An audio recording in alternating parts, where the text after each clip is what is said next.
Hola, ¿cómo están? Espero que todos y todas estén muy bien. Vamos a pasar a nuestro siguiente tema que son las pruebas descriptivas, ¿ok? Entonces les voy a compartir la presentación.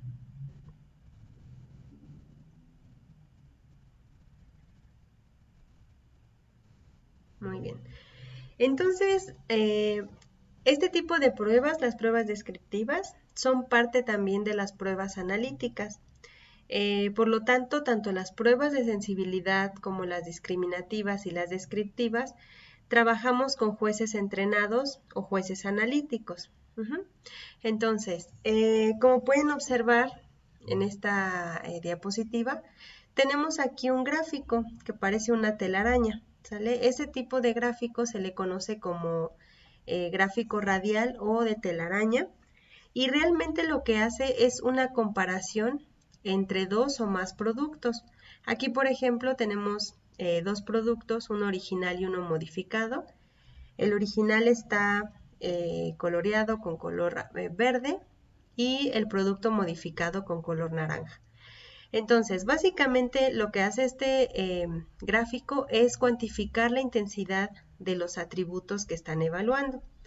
Vamos a imaginar que nuestros jueces percibieron estas características: color, olor a cocido, amargor, dulzor, sabor tostado, cremosidad y persistencia. Aunque cada uno de los productos lo tienen en diferente intensidad. Por ejemplo, vamos a ver el color.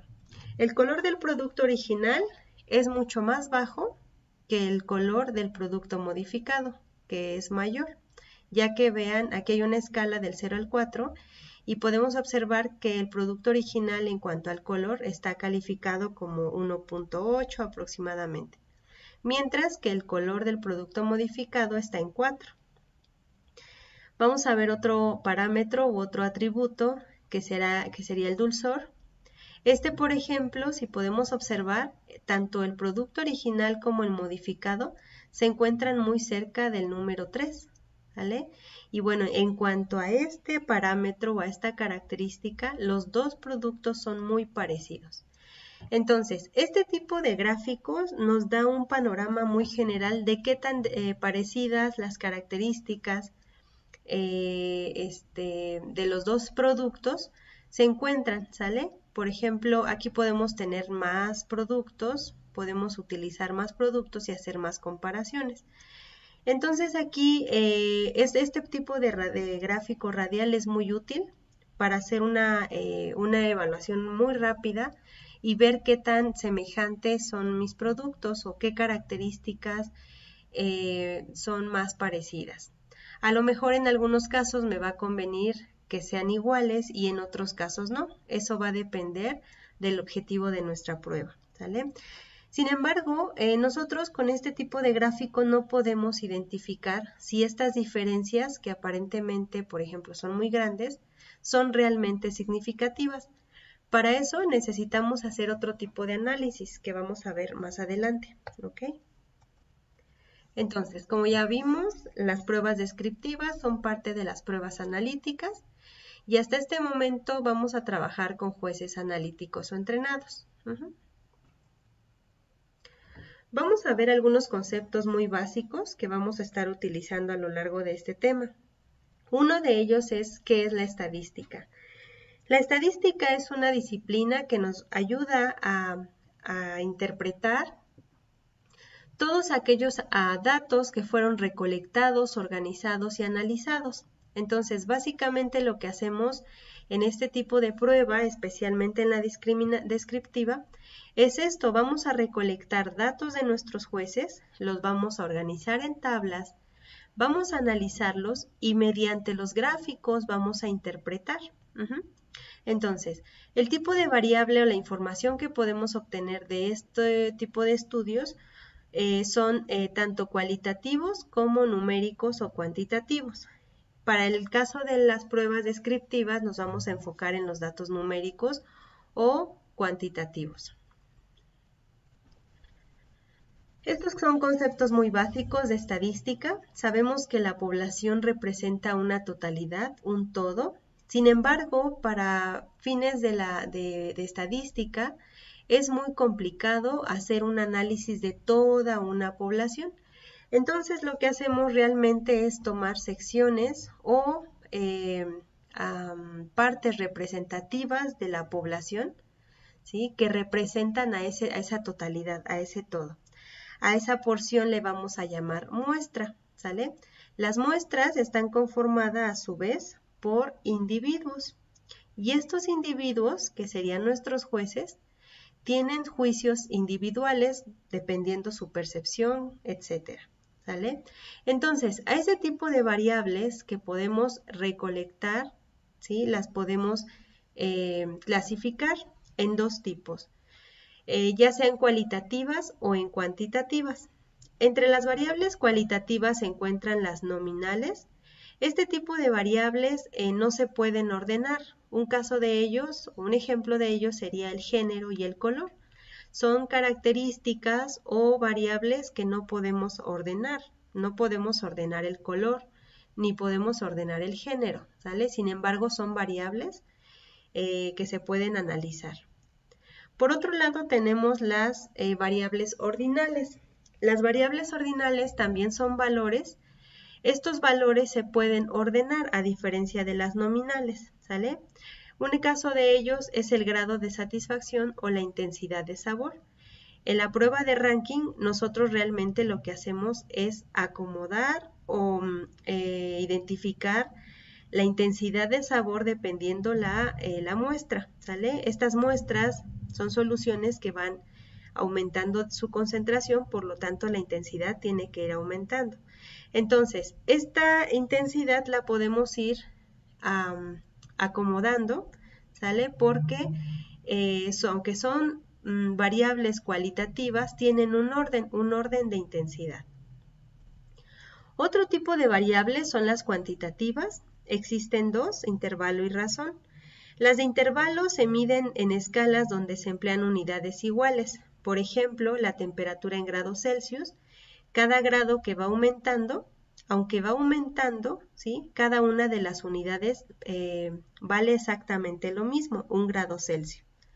Las escalas en centímetros, ¿sale? Es otra opción, otro ejemplo de una variable cuantitativa. También tenemos las variables cuantitativas de razón. Este tipo de escalas cuentan con un cero real.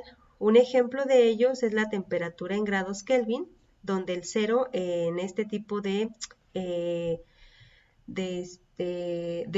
escala es real, el número 0. También el peso, la longitud y el tiempo. Hay dos tipos de estadística, o la podemos clasificar en dos, la estadística descriptiva y la estadística inferencial. La estadística descriptiva es lo que realmente hacemos la mayoría de veces en estadística. Organizamos datos, los analizamos y los presentamos en base a una tabla de distribución de frecuencia. Es cuando nosotros clasificamos los datos en frecuencia absoluta, frecuencia acumulada, relativa y relativa acumulada. Normalmente este tipo de datos los podemos representar también con un histograma. Sin embargo, para fines de este curso, nosotros nos vamos a enfocar en la estadística inferencial, donde analizamos una muestra que se obtiene de una población o es representativa de una población y obtenemos dos tipos de variables, cualitativas y cuantitativas. Entonces, nosotros nos vamos a enfocar en la estadística inferencial. Existen tipos de estadística inferencial, dependiendo del tipo de variable. Una de ellas son las paramétricas. Este tipo de estadística se usa cuando tenemos variables cuantitativas de razón o de intervalo. Normalmente los datos se comportan de una manera normal, es decir, de esta forma, y normalmente se utiliza cuando se trabaja con muestras muy grandes, arriba de 30. Otro tipo de estadística inferencial son las no paramétricas. Este tipo de estadísticas utilizan más bien variables cualitativas del tipo nominal u ordinal. En este caso, no sabemos el comportamiento de los datos, ¿sale? Entonces, tenemos un tipo de distribución que no es normal, ¿sale? Se comportan de forma diferente cada una de estas y tienen un comportamiento, como se puede observar en la segunda gráfica, de este tipo. No se sabe cómo va a ser el comportamiento de los datos, puesto que cada uno de los juicios depende de una persona. Y bueno, este tipo de prueba de estadística, que es la no paramétrica, normalmente se aplica cuando tenemos muestras pequeñas por abajo de 30. Ahora, vamos a entrar un poco ya en el tema como tal de las pruebas descriptivas. Lo que vimos anteriormente fue un recordatorio de algunas definiciones que vamos a estar utilizando a lo largo del curso. Las pruebas descriptivas, como su nombre lo dice, nos van a describir a un producto.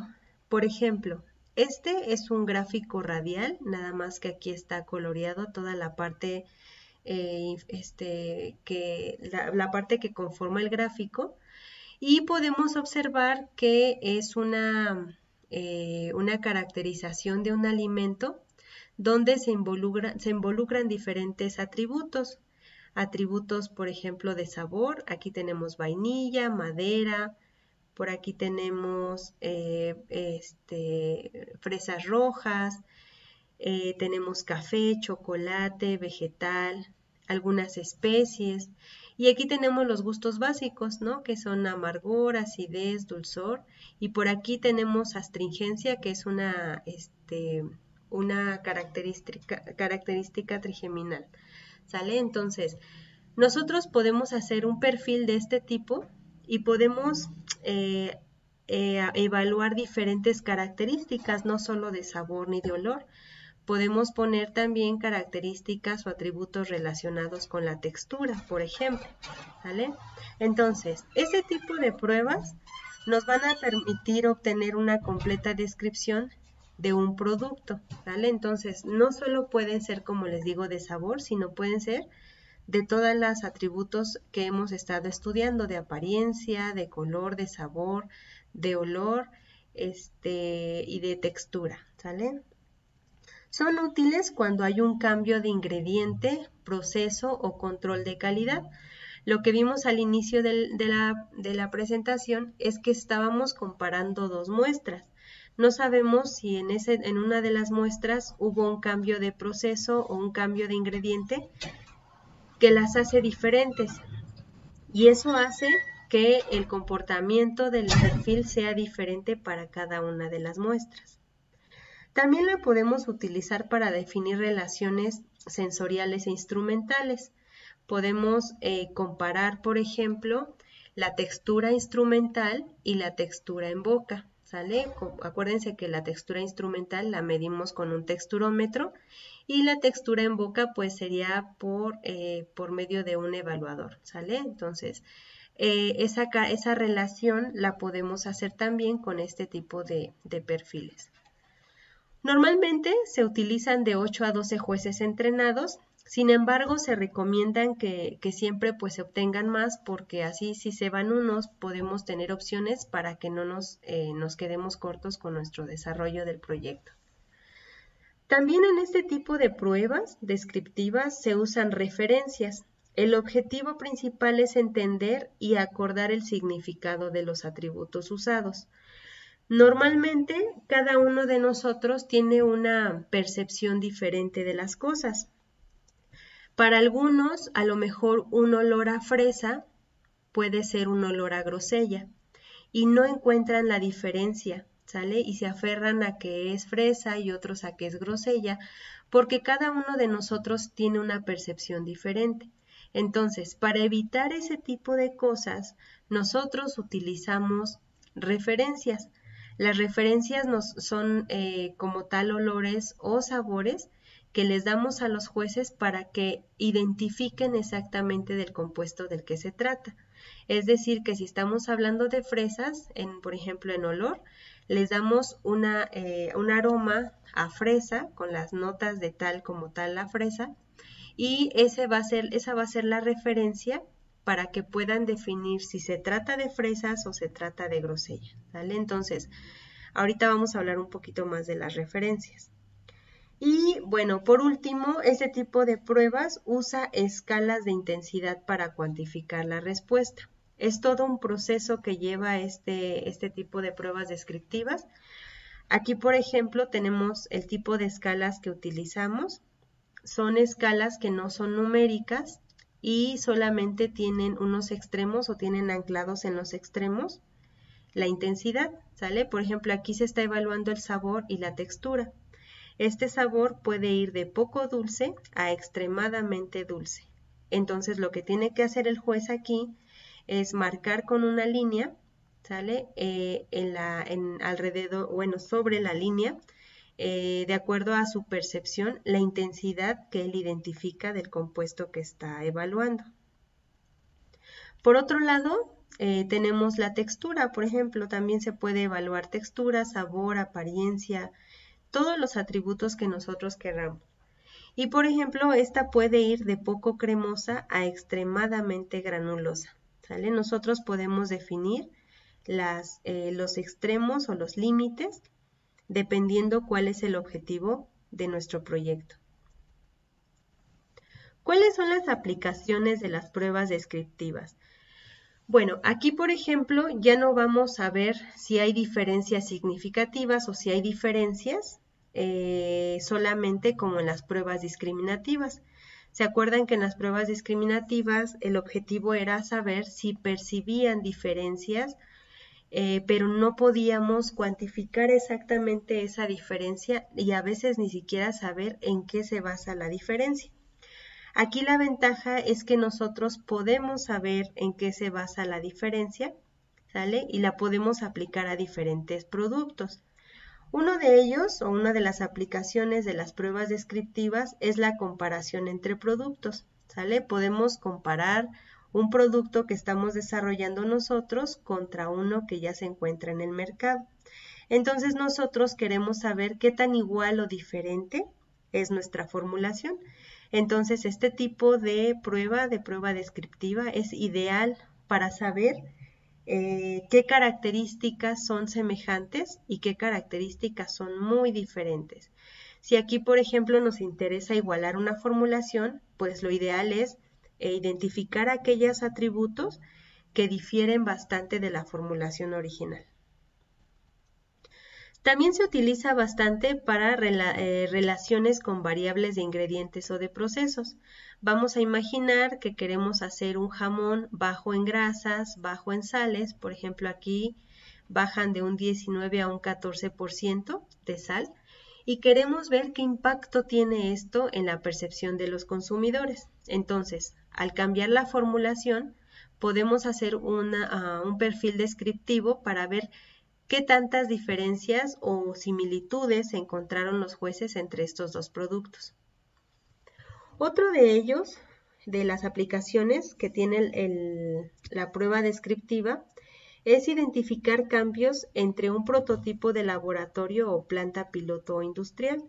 Entonces, aquí podemos observar que se está haciendo un jugo de naranja como más artesanal y aquí tenemos un jugo de naranja más industrial.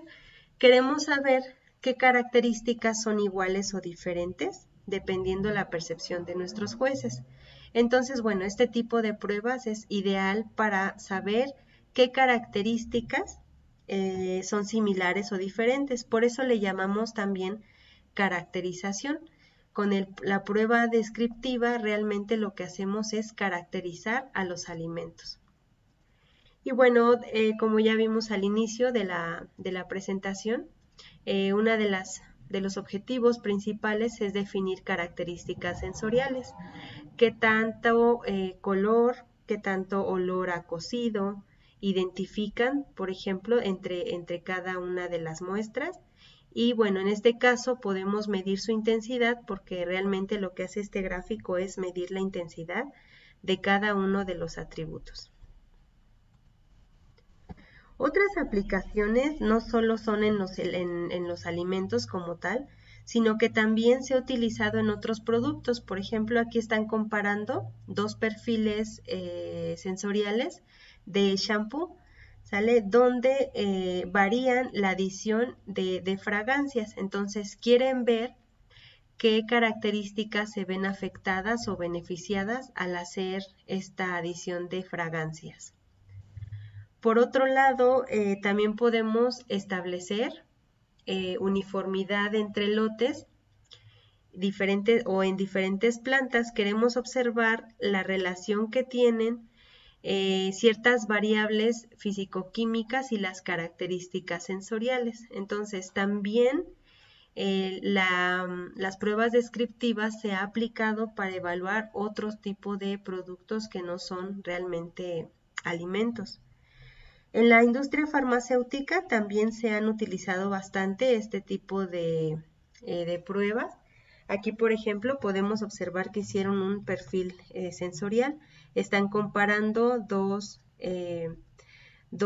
cubiertas de dos cubiertas de medicamento, ¿sale? Son dos medicamentos que tienen diferente cubierta y quieren estudiar el empaque en este caso, ¿no?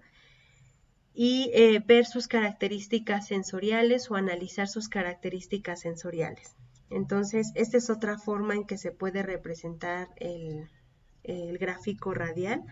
Y como les comentaba, pues tienen una aplicación bastante práctica porque a simple vista podemos identificar qué características son similares o qué características son las más diferentes.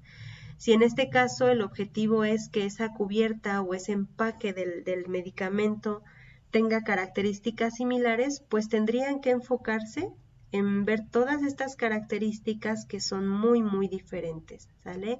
Y buscar la manera de igualar la formulación a modo que las características sensoriales no difieran tanto. Aquí va a depender mucho del objetivo del experimentador. Muy bien. Entonces, estamos hablando que existen diferentes pruebas descriptivas, ¿sale? Los perfiles descriptivos en general nos dan un desarrollo y nos explican bastante bien las características que describen a un alimento, en este caso, ¿sale? Que estamos en la materia de alimentos. Pero existen muchas metodologías que tienen el mismo propósito. Existen los perfiles convencionales y los perfiles rápidos. Los perfiles convencionales en general son perfiles que llevan un poco más de entrenamiento. Normalmente son pruebas que tardan mucho para dar resultados y bueno, son bastante confiables, pero una de las desventajas más grandes es la cantidad de muestra que uno necesita porque son sesiones muy largas, a veces meses, para poder entrenar a los jueces y obtener resultados. Y obviamente pues eso involucra gasto, ¿no? Dinero. Entonces los perfiles convencionales siguen siendo utilizados actualmente, pero al ver esa necesidad de economizar tanto tiempo como dinero, se han creado otro tipo de perfiles con el mismo objetivo, que en este caso son los perfiles rápidos. Entonces, para fines de este curso, nosotros nos vamos a enfocar solo en el perfil descriptivo, ¿sale? Sin embargo, tienen que saber que el análisis Spectrum, ¿sí? Que es un análisis que ha sido implementado también desde hace mucho tiempo, junto con los perfiles QDA, por ejemplo, que tiene que ver con sus siglas en inglés. Ahorita les voy a platicar un poquito más de esta metodología. Han sido muy implementados porque por la efectividad de sus resultados. Sin embargo, una de las desventajas de estos perfiles es que son perfiles muy largos. Sí se obtienen resultados, pero tarda uno mucho en obtener resultados por la metodología que conlleva. Entonces, nosotros realmente nos vamos a enfocar en estudiar lo que es un perfil descriptivo convencional, descriptivo. Básicamente, el perfil descriptivo toma un poco de cada uno de estos perfiles y no es tan estricto llevar como que los pasos para obtener los resultados, ¿sale? Entonces, si nosotros tuviéramos que hacer un perfil QDA, tendríamos que llevar tanto los tiempos como todo el proceso para obtener los resultados. En el caso del análisis descriptivo es un poco más sencillo porque nosotros no tenemos que ir justamente como lo marca la metodología. Este tipo de análisis está ya estandarizado, por lo tanto llevan mucho tiempo utilizando la misma metodología y bueno, es algo que se tiene que respetar, ¿sale? En el caso de los perfiles rápidos, nosotros más adelante en el curso vamos a hablar o vamos a desarrollar un perfil kata, ¿sale? Es kata por sus siglas en inglés, no crean que se hace una kata como una kata de vinos o de queso, sino tiene que ver con sus siglas. Kata es Check All That Apply, que en español es marque todo lo que aplica. Entonces realmente lo que hacemos aquí es hacer también una caracterización de un alimento, pero la diferencia entre los perfiles convencionales es el tiempo que éste utiliza, ¿sale? Entonces, tanto el perfil de libre elección, el perfil flash y el de agrupamiento son perfiles rápidos que son muy empleados en el área de sensorial y bueno, se obtienen datos relativamente fáciles de interpretar y con mucho menos esfuerzo, ¿sale? Entonces, realmente tienen una gran ventaja utilizar estos perfiles. Nos vamos a enfocar más adelante en lo que hace el perfil cualitativo kata, pero ahorita nos vamos a enfocar en el perfil descriptivo convencional, en este caso el análisis descriptivo. Muy bien. Yo les comentaba que nosotros vamos a utilizar el perfil descriptivo y realmente no tenemos que seguir todo el proceso por ejemplo, del QDA, ¿sale? Porque en dado caso, si nosotros quisiéramos hacer el QDA, tendríamos que seguir una serie de pasos que ya están bien marcados en cuanto a tiempos y el proceso de evaluación. Y bueno, nosotros como tenemos poco tiempo por el trimestre, realmente pues no nos alcanzaría para realizar un QDA. Entonces, para fines prácticos y que obtengamos resultados rápidos, vamos a tratar de adecuar lo más posible nuestro análisis. ¿Cuáles son algunas de las características del QDA? Que normalmente y su objetivo es relacionar variables específicas de vamos a pensar, algún proceso o ingrediente con cambios particulares en algunas o todas las características sensoriales del producto. Eso quiere decir que si nosotros hacemos un cambio tanto de proceso como de ingredientes, tiene que haber un efecto en cuanto a las características sensoriales. Entonces, esas características las podemos observar con este tipo de análisis, ¿sale? El análisis descriptivo cuantitativo. Este análisis fue desarrollado en 1974 por una persona que se llama Tragon. Eso también, bueno, es parte de una empresa, de Tragon Corporation. Y este tipo de perfiles son realmente muy utilizados en la industria cuando se tiene tiempo y dinero, ¿no? El principal objetivo es formar un vocabulario que se hace por cada producto y bueno, aquí se establecen parámetros donde se miden finalmente en escalas no estructuradas de cada uno de los atributos a evaluar. Entonces, tenemos varios atributos que queremos evaluar. ¿Y cómo los vamos a evaluar? Por medio de una escala. Es no estructurada porque no tiene números, realmente así como se los mostré al inicio de la presentación, es una línea recta donde solo en los extremos están marcadas las intensidades, menos dulce, más dulce. Esto ayuda al juez a identificar más o menos su evaluación. Si es menos o es más, bueno, él tendrá que desplazarse a lo largo de esta escala.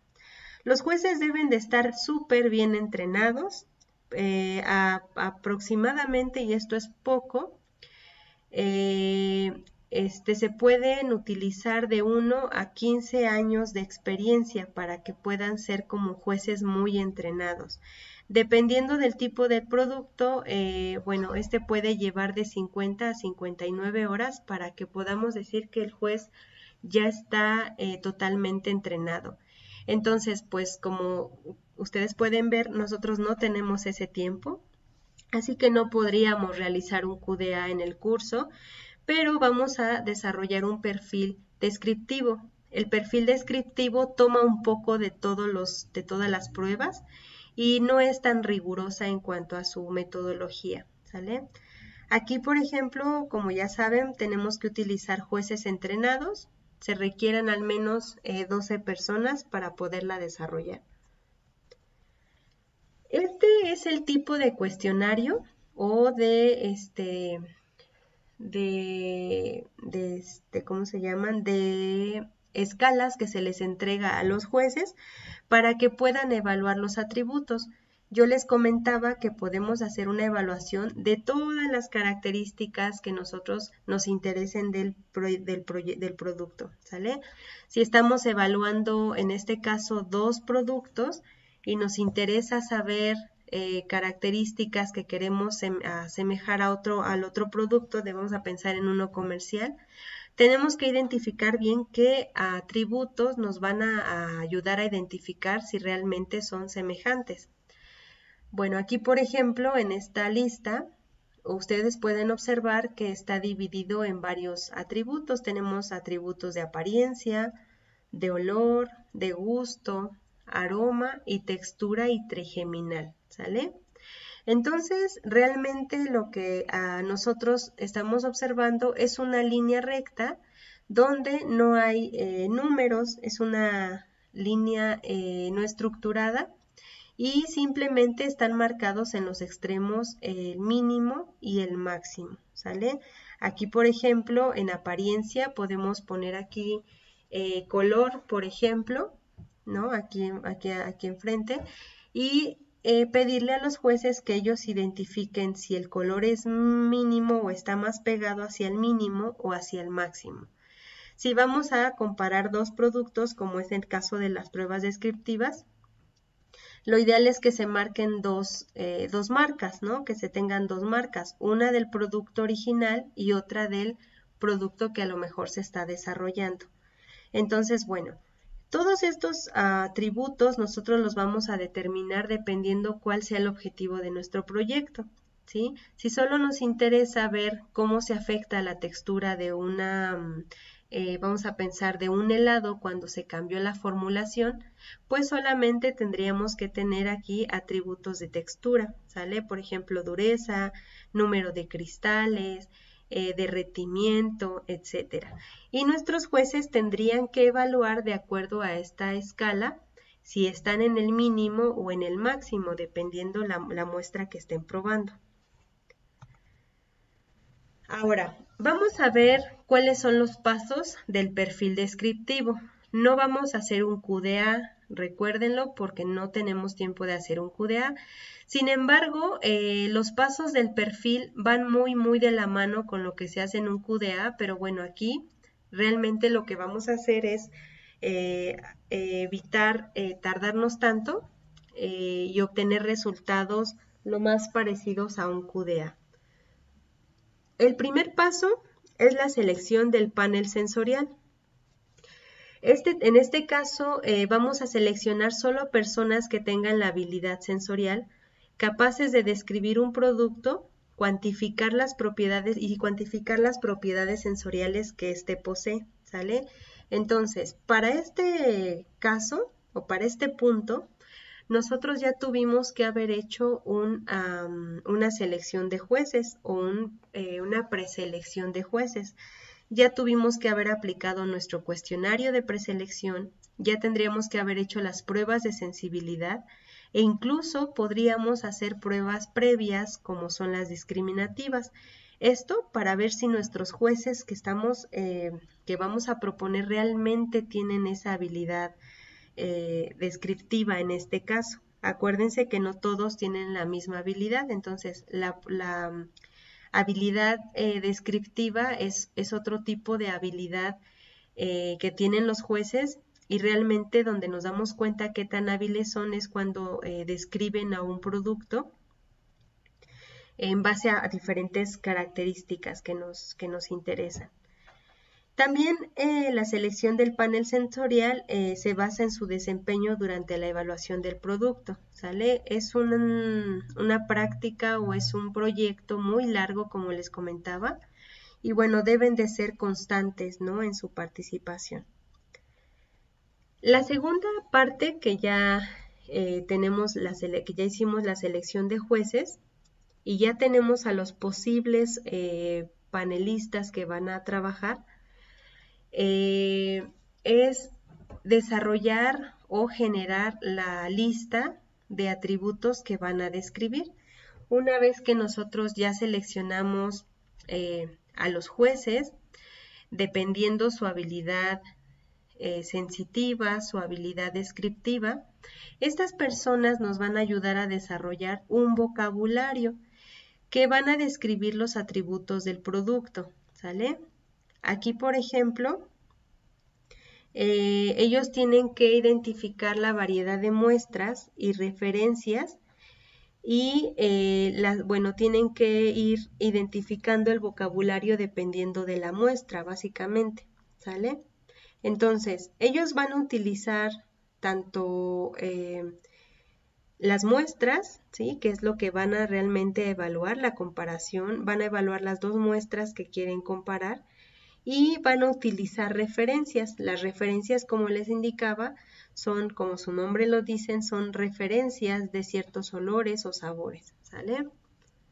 Después de haber generado una lista o un vocabulario, se va a hacer una selección de descriptores por consenso.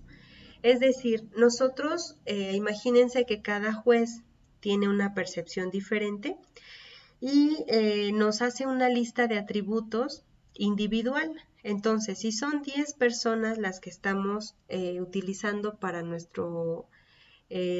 para el desarrollo de nuestro proyecto, imagínense que de cada persona va a tener una lista de descriptores. Entonces, eso va a ser una lista gigante, ¿no?, de descriptores. Entonces, nosotros no podemos pedirles que el día de la evaluación final evalúen tantísimos descriptores porque es muy tedioso y a veces ya no califican igual. Entonces, lo que tenemos que hacer es un consenso. ¿Qué es un consenso? Básicamente es reducir la lista gigante de atributos y que se obtengan solo los más representativos. A veces lo que hacen los jueces es utilizar palabras diferentes, pero quieren decir lo mismo. Entonces, en el consenso se llega a esa solución.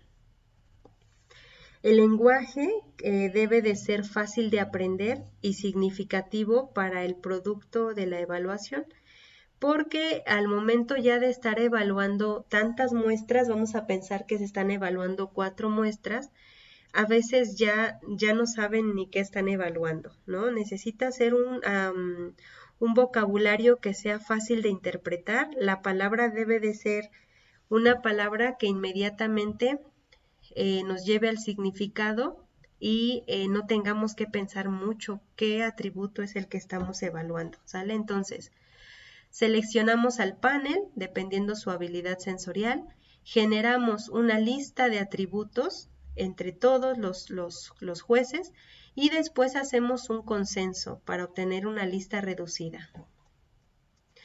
Por ejemplo, aquí ya tenemos una lista de todos los descriptores que generaron nuestros jueces.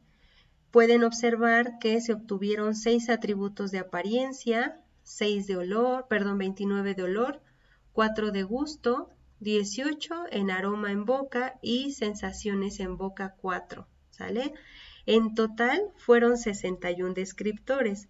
Entonces, aquí lo que tenemos que hacer es ver cada uno de los atributos, calificar si realmente son representativos de mi producto, ¿sí? Porque es una lista muy grande. Entonces, lo ideal es que sean listas que sean muy concisas, que sean muy representativas del producto que se va a evaluar. Y bueno, en este caso, evaluar tantas características o tantos atributos en una sesión es demasiado tedioso. Entonces, la idea es que ellos, nuestros jueces, los mismos que desarrollaron el vocabulario, son los mismos que van a evaluar. Entonces, la idea es que no se vuelva algo tan tedioso, ¿no? En este caso, una vez que ya obtenemos la lista gigante de nuestros descriptores, que lo hicieron nuestros jueces que seleccionamos, vamos a hacer el consenso. Entonces, en el consenso vamos a acordar solo los atributos más importantes que consideremos de esas muestras y vamos a eliminar aquellos que no nos funcionen, ¿sale? Entonces, aquí, por ejemplo, de 61 atributos que teníamos, de una lista enorme, hicimos una reducción a 36 atributos, que van a ser solo los que se van a evaluar, ¿sale? Entonces ya solo nos quedaron 6 de apariencia, 16 de olor, 4 de gusto, aroma en boca 5 y sensaciones en boca 5. La cantidad de atributos que nosotros tengamos al final va a depender realmente de nosotros, o sea, del experimentador. No hay como tal un máximo, un mínimo, pero se sugiere que no sean listas tan grandes y bueno, que sea lo más representativo de nuestro alimento. Aquí, por ejemplo, les muestro una lista de referencias que normalmente usamos en el laboratorio. Yo les comentaba que las referencias les van a ayudar a nuestros jueces a unificar la idea de cada uno de los atributos. Lo que comentábamos, lo que para unos puede ser un olor a fresa, para otros puede ser un olor a grosella. Eso va a depender de su capacidad olfativa. Entonces, como tenemos que ser lo más concisos, lo más exactos, vamos a usar referencias para que ellos se basen en estas referencias y puedan decir cuál es la nota que están percibiendo. Entonces, nosotros les vamos a dar ciertos frascos. Estos frascos van a tener el descriptor y como tal va a tener, pues, o sea, ese es el compuesto que da la nota a cada descriptor. Bueno, nosotros como experimentadores lo vamos a tener. Entonces, por ejemplo, el descriptor floral o el atributo floral nos lo va a dar la referencia que tiene el compuesto geraniol, ¿sale? Aquí, por ejemplo, tienen números, a veces se identifican también con números y bueno, generalmente se utiliza solo la nota o el descriptor, ¿sale? No se pone geraniol ni mucho menos. Por ejemplo, la nota de plátano o el olor a plátano nos lo da el compuesto acetato de isoamilo, ¿sale? Entonces, nosotros si estamos evaluando, vamos a pensar un pan donde se adicionaron olores o sabores y queremos ver si ellos identifican ese olor o ese sabor, nosotros tenemos que darles las referencias para que ellos identifiquen si el compuesto que están mencionando realmente se trata del descriptor que se está usando. Por ejemplo, la manzana verde lo da el acetaldehído, ¿sí? la mantequilla, el diacetilo, y bueno, aquí tenemos una lista grande y hay muchas más de descriptores que se utilizan, de referencias que utilizamos para hacer ese tipo de pruebas descriptivas. A veces, cuando son descriptores muy característicos o muy específicos, no se tiene el compuesto como tal, entonces se utiliza de referencia de donde se extrae el olor. Por ejemplo, para representar el descriptor de chile, les damos un chile seco, ¿sale? Para que ellos puedan identificar esta nota que es el chile. Entonces, la referencia que se les da es chile seco porque no hay un compuesto que nos dé ese olor característico del chile. Por ejemplo, si ellos quieren decir, por ejemplo, desarrollar describir este atributo que es el nixtamal, tampoco hay un compuesto que nos dé esta nota de nixtamal, por lo tanto se da como tal el nixtamal, ¿sale? Para representar frutas fermentadas, por ejemplo, no hay un compuesto que nos dé este olor a frutas fermentadas, entonces les damos tepache, ¿sale? Para que lo huelan o lo prueben. Y entonces es como ellos pueden identificar esa característica o ese descriptor. En el caso de la tortilla, también no hay un compuesto como tal que dé la nota tortilla, entonces se les da tortilla, ¿sale? Entonces ese es uno de los ejemplos que utilizamos en este laboratorio cuando hacemos este tipo de perfiles. Y entonces las referencias básicamente lo que nos van a ayudar es a identificar descriptores, ¿sí? Y que realmente estemos hablando como que en el mismo lenguaje, ¿sale? Entonces, una vez que ya seleccionamos a nuestros jueces, ya generaron la lista gigante de atributos, ya hicimos un consenso, ya tenemos solo las características o los atributos que queremos evaluar, vamos a hacer ahora sí el entrenamiento. Recuerden que todos estos pasos se hacen con los mismos jueces que se escogieron desde el inicio. Esos jueces que fueron los que tuvieron la mejor capacidad sensitiva, vamos a pensar 10, 12 personas, son los que han estado desarrollando la lista de atributos y con los que hicimos el consenso para posteriormente entrenarlos, ¿sale?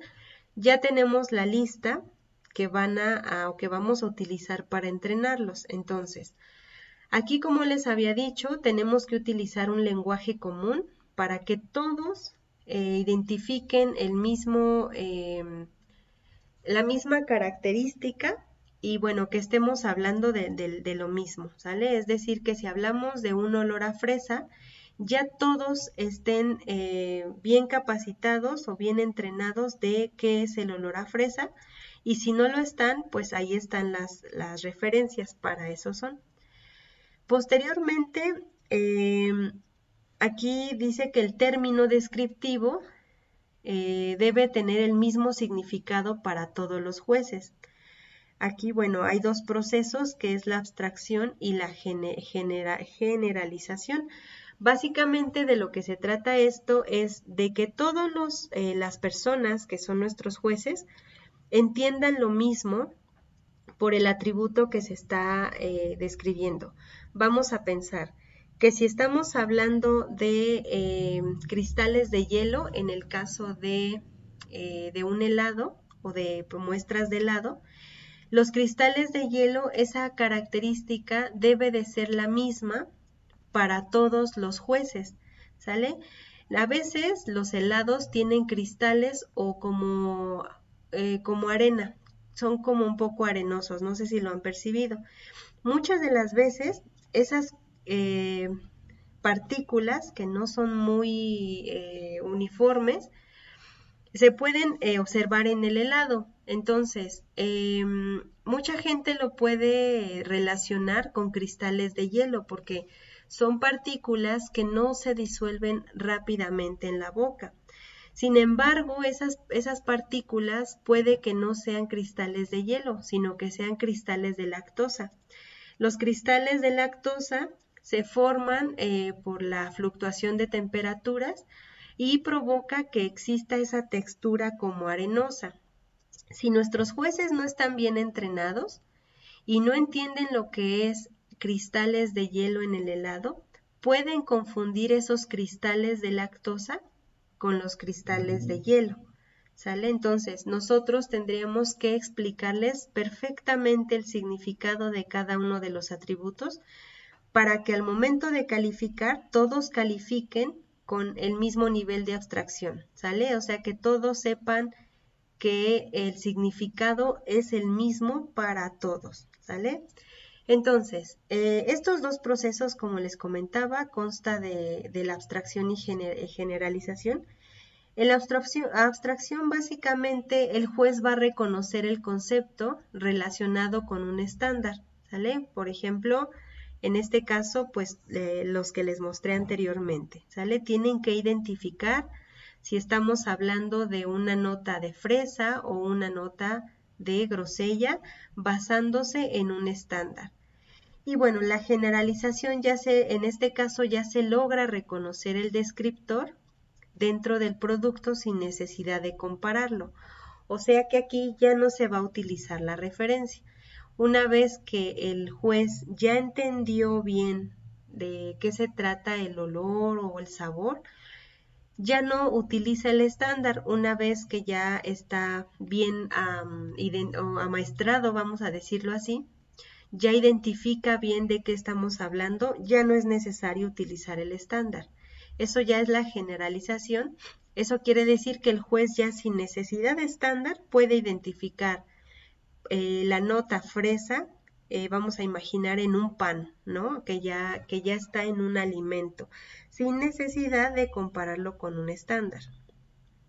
Y bueno, básicamente en la etapa del entrenamiento, ya en la última fase, aquí se involucra el escalamiento con referencias, ¿sale? Es decir, que como tal, ya se procede a hacer el entrenamiento solamente con el producto, con el alimento, ¿sale?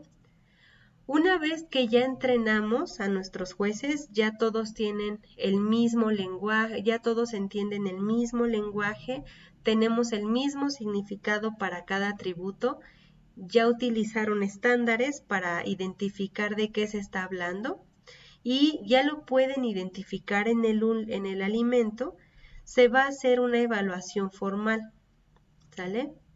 En esta evaluación formal ya vamos a hacer como que la culminación de tanto trabajo que se ha estado haciendo desde el inicio y se va a evaluar cada atributo en una escala no estructurada, lo que les comentaba. Este tipo de escala o esta escala se va a utilizar una escala por cada atributo que se va a evaluar. Es decir, si vamos a evaluar 5 atributos de olor, va a haber 5 escalas no estructuradas aquí para que ellos califiquen.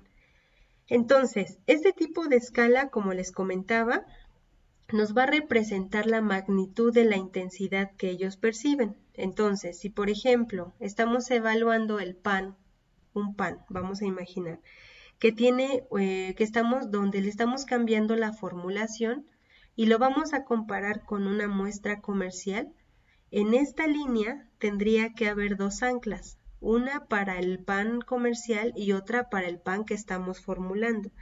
Entonces ellos tendrían que calificar de mínimo a máximo dependiendo la intensidad que ellos perciban. Muy bien. Una vez que ya seleccionamos a nuestros jueces, ya hicieron la lista gigante de atributos, ya hicimos el consenso, ya los entrenamos con ayuda de estándares para que todos perciban las mismas características y se hizo la evaluación formal, vamos a obtener todos esos resultados, ¿sale? ¿Cómo vamos a analizarlos.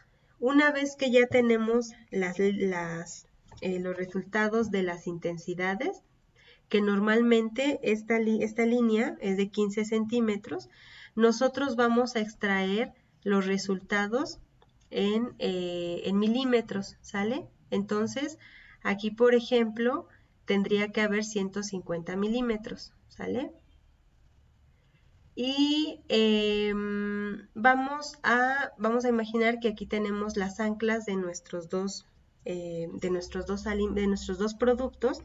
Entonces, a partir del 0, vamos a medir o vamos a medir con una regla y vamos a obtener cuánto fue la intensidad de cada uno de los atributos. Estos resultados los vamos a analizar por medio de dos análisis. Uno, por medio del perfil sensorial, que lo vamos a hacer con el radial, con el gráfico radial. Y por otro lado vamos a hacer un análisis de varianza, que es el ANOVA, ¿sale?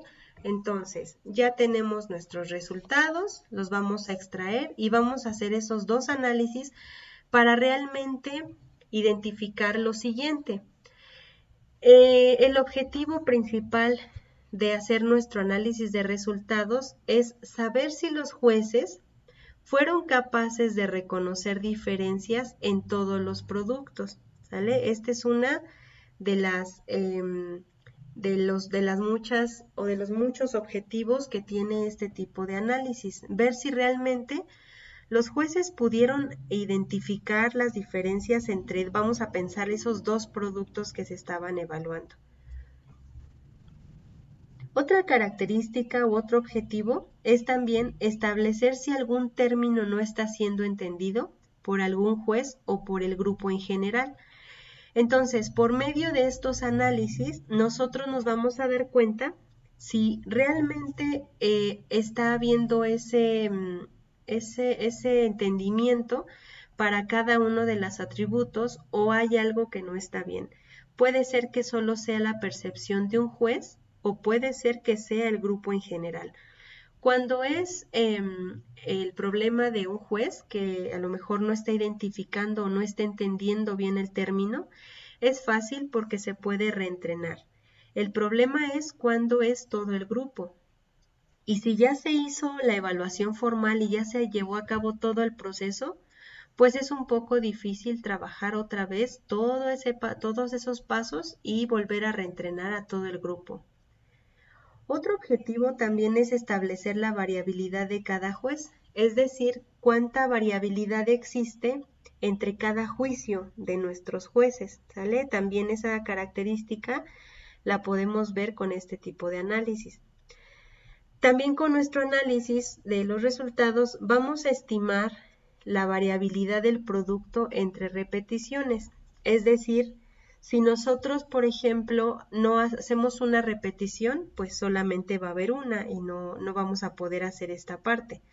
Pero si, por ejemplo, tuviéramos varias repeticiones para obtener más datos, más resultados, que es lo ideal cuando se hace un perfil descriptivo, se hacen muchas repeticiones porque como ya tenemos a un grupo entrenado, no nos conviene tener otro grupo entrenado o entrenar a otro grupo para que evalúen el mismo producto.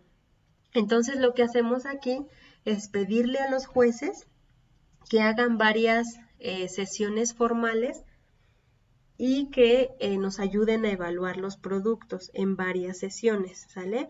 Entonces aquí también podemos ver la variabilidad que existe entre una repetición y otra, ¿sale? Eso también es importante. Puede ser que a lo mejor varíen uno o dos jueces, pero cuando las repeticiones son totalmente diferentes o hay mucha variabilidad, hay que ver qué está pasando ahí.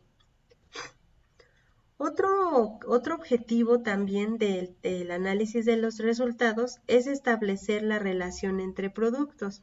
Es decir, si, no sé, dependiendo de los atributos que se están evaluando, ciertas características los hace que sean semejantes, ¿sale? Ahorita lo vamos a ver con un ejemplo y va a ser mucho más fácil.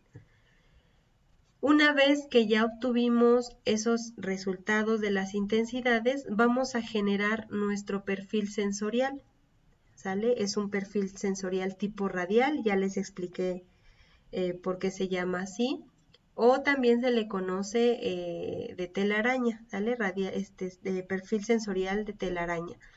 Entonces, básicamente, como les comentaba, hace comparación entre dos o más productos. Aquí puede haber otros productos, vamos a pensar 3, 4, que se quieren evaluar en las mismas características que nuestros jueces sugirieron. Entonces, todos estos atributos nos los dieron nuestros jueces, ¿sale? Fue la lista consensuada que ya se obtuvo.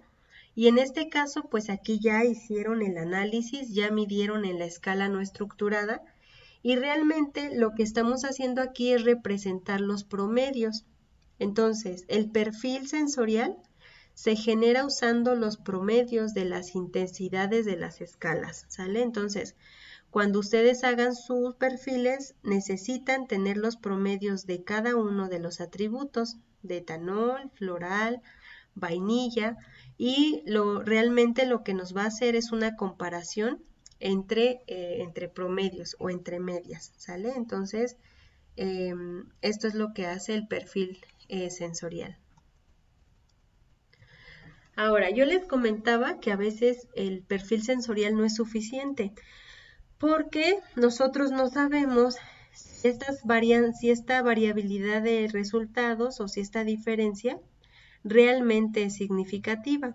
Aquí, por ejemplo, estamos viendo que en el atributo o en el parámetro acetona no se ve tanta diferencia, ¿no? Pareciera que son idénticos, pero esto lo vamos a corroborar solamente hasta que hagamos un análisis de varianza, ¿sale? Entonces, el análisis que se utiliza en este caso para hacer esta evaluación es el ANOVA, ¿sí? El ANOVA es un análisis que nos permite identificar si hay diferencias significativas entre los atributos de diferentes muestras. Realmente lo que hace es una comparación de medias, ¿sale? Entonces, cada atributo va a tener un análisis ANOVA, ¿sale? Y va a comparar las medias de dos productos. Estos datos, como pueden observar aquí, son datos paramétricos. Entonces, para este análisis vamos a utilizar el análisis ANOVA. Y bueno, como lo hemos venido trabajando desde el inicio de nuestro curso, el uso de hipótesis es súper importante porque nosotros vamos a basar nuestro juicio o vamos a dar nuestra respuesta en base a estas hipótesis, ¿sale? Aquí, por ejemplo, el ANOVA vamos a usarlo univariado de dos factores, es decir, que se va a estudiar tanto el efecto del producto, o sea, de las muestras, ¿vale? Como el efecto del panelista, es decir, vamos a ver si hay diferencias significativas entre las muestras y entre los jueces, ¿sale? Porque hay una regla aquí que nosotros tenemos, que ahora se las voy a mostrar más adelante, cuando las muestras son iguales, ¿sale? No hay diferencia entre las muestras, aceptamos H0, ¿sale? Es la misma analogía que hemos venido utilizando. Cuando H0 es rechazada es porque hay diferencia entre muestras, ¿sale? Y pasaría lo mismo con sus jueces. Cuando no hay diferencia entre los panelistas, H0 se acepta, y cuando hay diferencia entre sus panelistas o entre sus jueces, pues H0 se rechazaría, ¿sale? Entonces es la misma analogía que hemos venido utilizando desde el inicio con las hipótesis. Aquí, por ejemplo, les muestro un ejemplo de un análisis, bueno, este sí es un QDA, son los datos para hacer un QDA, sin embargo, nosotros vamos a llegar solamente a hacer el perfil con el gráfico radial y vamos a hacer el ANOVA, ¿sale? Entonces, vamos a utilizar este software, el NCSS, para hacer el ANOVA y vamos a interpretar nuestros resultados con eso. Entonces, más o menos esta es la forma en que nosotros debemos de tener nuestros datos. Vamos a organizar de la siguiente manera. En la primera columna vamos a poner el nombre de nuestras muestras. Vamos a imaginar que estamos trabajando con una artesanal y con una comercial. En este caso se trata de salchichas. Entonces, vamos a analizar dos tipos de salchicha, una artesanal y otra comercial. Entonces, aquí lo que vamos a utilizar es a organizar todos los juicios de nuestros jueces, ¿sale? Todos nuestros atributos con en esta forma, ¿no? Vamos a utilizar, poner los resultados de nuestros jueces del 1 al 9 en este caso, porque fueron 9 jueces los que participaron de nuestras muestras artesanales, y vamos a poner todos los datos que ellos obtuvieron. Como pueden observar, la escala va desde 0 hasta 150, ¿sale? Que son los milímetros que tiene nuestra escala no estructurada. Entonces, vamos a obtener nuestras intensidades, nuestras magnitudes de cada uno de los atributos que se evaluaron. En este caso se evaluó el atributo brillante, humo, carne de cerdo, carne de pollo y varios otros gustos básicos, ¿sale? Entonces, ya una vez que tenemos nuestros datos, tanto de nuestras muestras artesanales como de nuestras muestras comerciales, vamos a evaluar o hacer nuestro ANOVA por cada uno de los atributos, es decir, vamos a tener una ANOVA para brillante, una ANOVA para humo, así hasta llegar a dulce. Y eso realmente, o ese análisis, lo que nos va a explicar es la variación que existe entre nuestros dos productos. Entonces, bueno, esto es como la forma en la que vamos a trabajar los resultados o cómo los vamos a recolectar previamente a hacer el análisis estadístico. Entonces, vamos a utilizar este software. Eso se los voy a explicar en otra clase, pero quiero que vean la forma en que tenemos que recolectar nuestros resultados. Esto nosotros lo vamos a hacer en el laboratorio. Cada quien tiene su producto y vamos a evaluar cada uno de los aspectos o de las características que a ustedes les interesen más de su producto. Y finalmente el análisis lo vamos a hacer con el software, ¿sale? Entonces, ya les voy a hacer un video de cómo obtener cada uno de los estadísticos, pero lo que quiero que vean es que, por ejemplo, cada estadístico nos da una tabla de este estilo y un gráfico de esta manera, ¿sale? Entonces, ¿qué es lo que nos está diciendo esta tabla? Nos está diciendo qué tanta diferencia existen entre las muestras dependiendo un atributo. Por ejemplo, aquí estamos evaluando el atributo brillante de las salchichas, ¿sale? Entonces, esta tabla pues nos da varia información. Nos dice que toda esta columna que está aquí, la primera, es para las muestras, ¿sale? Se trata de las muestras. Y la B son todos aquellos datos relacionados con los jueces, ¿sale? Entonces, aquí por ejemplo tenemos los grados de libertad, ¿sale? Acuérdense que los grados de libertad es el número de las muestras menos 1. En este caso estamos evaluando dos muestras, una que es tradicional y una comercial. Por lo tanto, los grados de libertad serían 2 menos 1 y tenemos un grado de libertad. Aquí, por ejemplo, tenemos 9 jueces. Si son 9 jueces, los grados de libertad es n-1, entonces serían 8 jueces, ¿sale? Que serían 9 menos 1, 8 jueces. Aquí también nos da la suma de cuadrados, ¿sale? Nos da también los promedios de la suma de los cuadrados. Y aquí realmente lo que nos interesa y con lo que vamos a hacer la deducción de nuestro resultado es con el ProbLevel, ¿sale? ¿Se acuerdan que siempre trabajamos con un nivel de significancia? En este caso, el nivel de significancia siempre va a ser 0.05, ¿sale? Aquí, perdón, el alfa, ¿sale? De hecho, aquí hay un asterisco que dice el término, bueno, el nivel de significancia a un alfa de 0.05.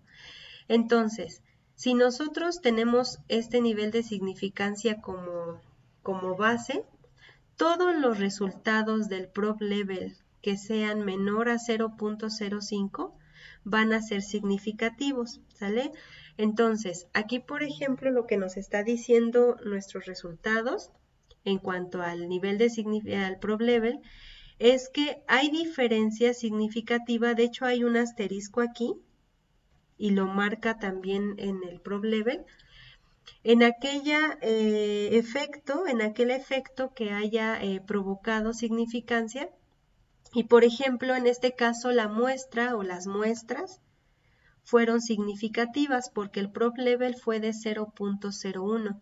Esto es menor que 0.05, por lo tanto, la diferencia sí es significativa porque es menor a 0.05. ¿Qué pasa, por ejemplo, con nuestros jueces?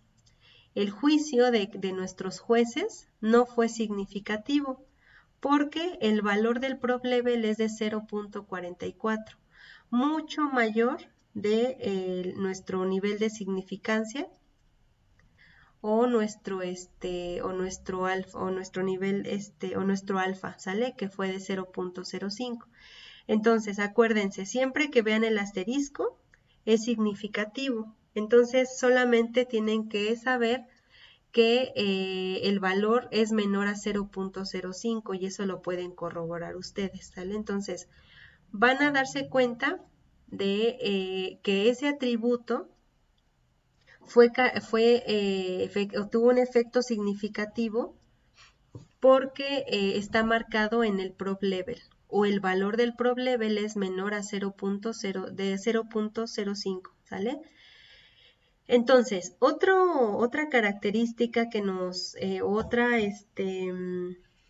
otra ventaja que nos da este tipo de análisis es que nos arroja unas gráficas en donde podemos ver el efecto de esta significancia, ¿no? Por ejemplo, aquí dice que sí hubo diferencias significativas entre la muestra, ¿sale? Eso quiere decir que en este atributo brillante, ¿sí? O para este atributo brillante, la muestra artesanal tuvo valores más altos de brillantez comparados con la muestra comercial, que tuvo valores casi abajo de, un poquito arriba de 50. ¿Sale? Entonces, esta diferencia del brillante sí fue realmente significativa. ¿Sale? Entonces, lo podemos ver aquí. Está el asterisco en el ProbLevel de las muestras y vaya que se ve una diferencia muy grande entre las dos muestras. Esto es solo para el atributo brillante. Sin embargo, para las muestras, perdón, para los jueces podemos observar que no hubo una diferencia significativa. Eso quiere decir que nuestros jueces calificaron de una forma muy parecida, ¿sale? No son totalmente iguales, ¿no? Podemos observar que aquí hay un juez que se salió demasiado alto y otro que está demasiado bajo, pero aún así nuestro estadístico no detectó esa diferencia como significativa, ¿sale? Entonces, ¿qué es lo que se espera realmente en este tipo de análisis? Lo que esperamos es que sí haya diferencias significativas entre las muestras. Eso es algo normal porque estamos evaluando diferentes atributos de dos muestras donde su composición, a lo mejor el proceso, a lo mejor el empaque, son diferentes. Por lo tanto, debe de haber alguna diferencia entre las muestras. ¿Qué es lo ideal? Que los jueces califiquen de la manera más parecida posible. Por lo tanto, que no haya diferencia significativa. Es decir, el caso que vimos aquí es un caso ideal, ¿sale? Porque la muestra o la comparación de nuestras muestras provoca un efecto significativo, o sea que hay diferencias entre las muestras, pero no pasa lo mismo para nuestros jueces, ¿no? En nuestros jueces calificaron de una manera correcta porque no hubo diferencia entre sus juicios. Entonces, ese es un caso que podemos decir que es ideal, ¿sale? ¿Cuándo ya hay que empezar a ver qué se tiene que hacer con los jueces o con las muestras? Bueno, cuando la muestra sea significativa, pero que las diferencias también se vean en el juicio de nuestros jueces, es decir, que aquí fuera significativo para las muestras y acá también para nuestros jueces, en esa parte hay que trabajar con el juez. Hay que ir a nuestro gráfico, ¿sale? Aquí, y ver, por ejemplo, qué juez fue el que calificó más alto o más bajo, o que está de plano muy fuera de la tendencia de nuestra línea, ¿sale? Entonces ahí hay que trabajar con el juez cuando la muestra es significativa, pero también cuando el juez es significativo, ¿sale? Ahí hay que ver qué está pasando y hay que trabajar con el juez. ¿Qué es lo que no se espera? Pues que no haya diferencia entre las muestras y que no haya diferencia entre el juez. Eso es algo que no esperamos para en este caso, porque lo ideal es que haya diferencias significativas entre las muestras, pero que no haya significancia entre los jueces. Y aquí ninguno de los dos es significativo. Entonces, esto pues no lo esperamos. Cuando el dato o el resultado que obtenemos no nos sirve, cuando las muestras no son significativas y cuando el juez sí es significativo. Aquí hay que ver, hay que tal vez replantear todo el problema porque no puede haber diferencia significativa en los jueces y que no haya diferencia entre las muestras.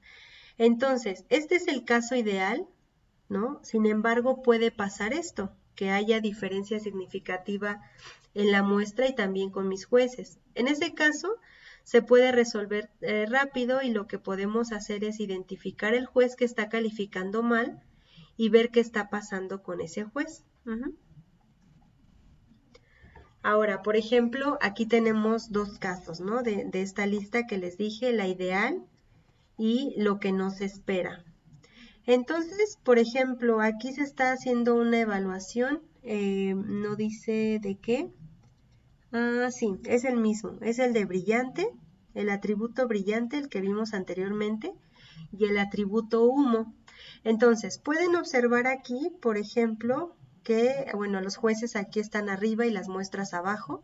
Hay diferencia significativa para las muestras. Eso es algo que esperábamos, que la brillantez sea mayor para la muestra comercial y sea menor para la muestra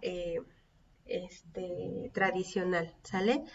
Entonces, eso se esperaba, que haya diferencias entre las muestras y que no haya diferencia con mis jueces, es decir, que su juicio, su evaluación fue lo más consensuada posible, o sea que fue lo más parecida posible. Y acá, por ejemplo, tenemos un caso que no se espera, donde ni las muestras ni los jueces tuvieron diferencia significativa, ¿sale? Es decir, que el valor del prop level es arriba del 0.05. Por eso no está marcado con el asterisco, porque no hubo diferencia significativa en ninguno de los dos.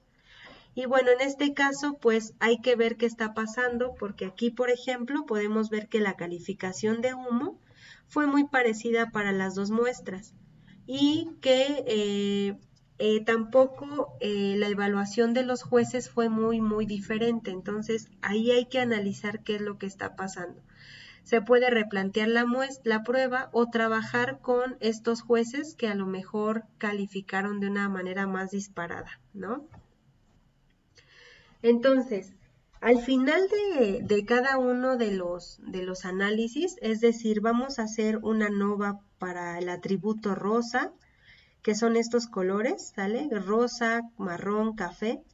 Se va a hacer un atributo un análisis ANOVA por cada uno de los atributos. Vamos a hacer una ANOVA para rancio, otro para humo, otro para nuez tostada, para salado. Y entonces lo que vamos a hacer es esta tabla al final, ¿sí? Y vamos a identificar cuál fue el alfa que se obtuvo, ¿sale? O el prop level de cada uno de las muestras o de los jueces, ¿sale? En el caso, por ejemplo, de ¿cuál fue que evaluamos? No está aquí. No está aquí. Pero bueno, vamos a poner de ejemplo el color rosa, ¿sale? Tenemos un alfa o un prop level mucho menor que 0.05, por lo tanto nuestra regla de rechazar H0 sí se cumple, porque nosotros obtuvimos un alfa mucho menor a 0.05, por lo tanto sí rechazamos H0 y eso indica que hay diferencias entre nuestras muestras. ¿Qué pasa, por ejemplo, con el alfa de nuestros jueces? Como el prop level es mayor a 0.05, no podemos rechazar H0, por lo tanto indicamos que en la evaluación de cada uno de nuestros jueces o sus juicios fueron iguales o lo más parecido, entonces no hay diferencia significativa entre nuestros jueces. Por lo tanto, este caso es un caso ideal, ¿sale? ¿Dónde tendríamos que trabajar un poco más con nuestros jueces? En el color café, ¿no? Porque estamos observando que tanto las muestras como los jueces tuvieron diferencia significativa, por lo tanto hay que trabajar con nuestros jueces. Donde de plano no nos sirve, hay que volver a replantear o estudiar ese atributo, es en el caso del humo, ¿sale? Porque no hubo diferencia significativa entre mis muestras, porque vean el alfa es mucho más arriba de 0.05, por lo tanto no puedo rechazar H0. No hay diferencia, las muestras son iguales, no se puede rechazar H0, pero también observen el valor del alfa de mis jueces, o sea, del prop level de mis jueces.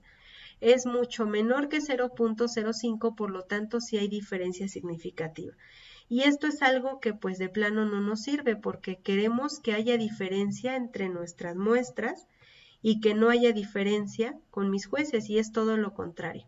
Entonces aquí tendríamos que ver qué es lo que podemos hacer, por ejemplo, trabajar con el juez o de plano volver a replantear o volver a entrenar a mis jueces para estos atributos como tocino, manteca, jamón, pegajoso y grasoso, porque no se está entendiendo tal vez el término. Entonces tendríamos que hacer un reentrenamiento para que ellos puedan identificar correctamente estos atributos, ¿vale? Aquí, por ejemplo, les hago un recordatorio de las hipótesis, ¿sale? H0 indica que todas las medias y las características son iguales, y HA indica que al menos una media es diferente, ¿sale? Esto es para el ANOVA. Entonces, bueno, espero que haya quedado claro. Vamos a ver más adelante un ejemplo ya más, un poco más real, con datos para poder hacer el análisis de varianza, el ANOVA, con el programa NSSS, ¿sale? Bueno, entonces nos vemos la próxima clase. Hasta luego.